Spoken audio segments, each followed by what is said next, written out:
ده كرسي خشب من عصر الملك خوفو. اما دي لعبة سن، وهي شبه لعبة الشطرنج حاليا. اما دي بقى فعلبة مكياج، ودي بقى مرايات فرعونية. كل ده وغيره كتير شفته لما رحت متحف الحضارة المصرية في الفسطاط. المتحف بيطل على عين السيرة اللي بقت حاجة في منتهى الجمال والروعة.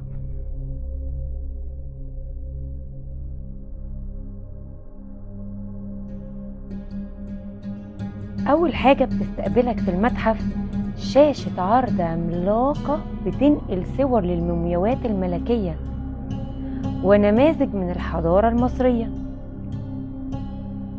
بصوا مساحة صالة العرض والجمال في تنظيم المعروضات، بجد حاجة مبهرة.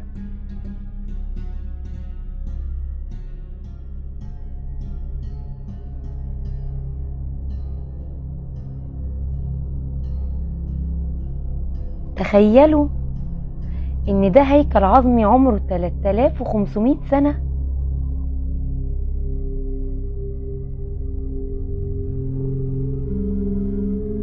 ودي نماذج للملابس البدوية.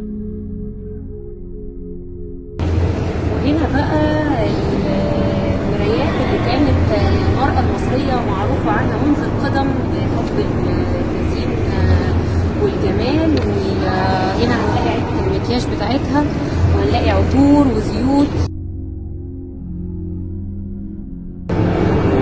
بصوا الجمال ده، انا من جمالهم عايزة اتزين بيهم والبسهم. ده حلقان وخواتم، أساور وخلاخيل، سلاسل، وكل ده ذهب.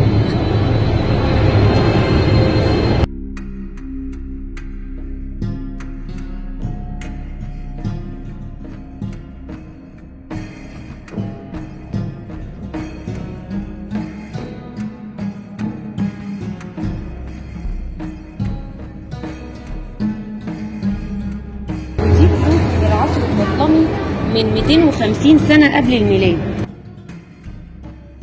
بصراحة أنا قضيت وقت ممتع جدا، وبنصحكم تروحوا تزوروا المتحف وتستمتعوا.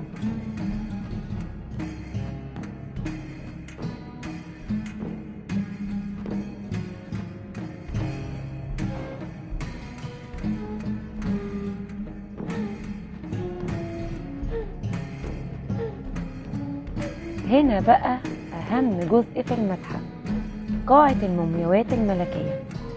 في مدخلها شاشة العرض الكبيرة دي، وبعد كده ممنوع التصوير، بس بجد لازم تروحوا وتشوفوا بنفسكم.